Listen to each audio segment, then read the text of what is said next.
You guys know how this works, so I'll throw out a topic. If you like it, dunk it. If you don't, dish it away. Well, let's start with Wesley Johnson. Syracuse really banking on the fact that he was going to be as good as advertised this year, and he certainly has been. But Andy Rautins playing well, really good contributions from bench players. So my question is this: is Wesley Johnson the most important player for this team? Well, indeed he is. I don't think you can argue against it. I'm going to dunk this one. Wesley Johnson has been averaging 17 points per game, almost 10 rebounds. He's already had 3 double-doubles. The guy can't do anything wrong. On the defensive end, he's averaging tons of blocks. 5 out of the 6 games in the Big East, he's had over 1 block. He's been very impressive. He is the leader on this team. Well, Bettina, right out of the gate, I have to disagree with you. I'm going to dish this one. And I say Andy Rautins has been the player most important for Syracuse this season. Andy Rautins has become a balanced player, not just a shooter anymore. He's a playmaker, able to find guys underneath the basket, nice passing. Also on the defensive end of the court, a 2-3 zone defense Syracuse runs. Andy Rautins, a solid job at the top of it, able to tip passes and give Syracuse extra possessions. And they've been a very good job forcing turnovers this year. Andy Rautins, part of that reason. Well, thanks to Rautins and Johnson, the Orange is flying high this year. The only blunder was that 82-72 loss at home to Pittsburgh. But since then, they've won 5 straight games, 3 of them on the road. That's pretty impressive. So my question is this: dish or dunk?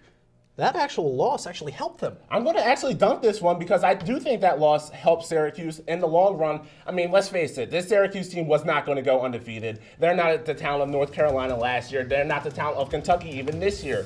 But Syracuse, that loss really helps them because they're able to focus now in on the upcoming Big East schedule, get that loss out of the way early, and not keep up some hope of an undefeated season.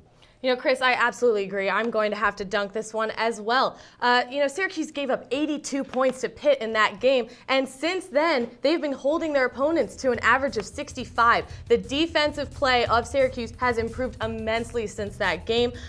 They've also had in that game, Pitt had 19 assists on 23 made baskets. That hasn't happened since. The defense has stepped it up immensely. And Bettina, another pleasant surprise for this team has been Chris Joseph. Here's a guy coming off the bench, averaging nearly 10 points a game. Dish or dunk, Chris Joseph is the most improved player on this team. You know, I'm actually going to have to dish this because I think a lot of people forget about Wesley Johnson when he played at Iowa State. The kid only averaged 12 points per game, 4 rebounds, only had 1 double-double in that whole entire season.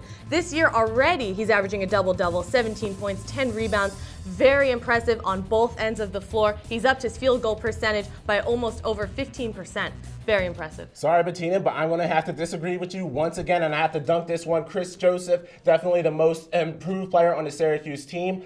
Chris Joseph, able to fill a role that Syracuse needs. A player off the bench who's versatile. He can play the 4, he can also play the 3. He's an aggressive player on the offensive end of the court, and driving to the basket, able to create stuff for Wes Johnson. He can now drive the basket when you take Renze Onuaku out the game and move Rick Jackson to the 5, more open space, more room for the guards to operate. So Chris Joseph has done a great job this year of being able to fill that void.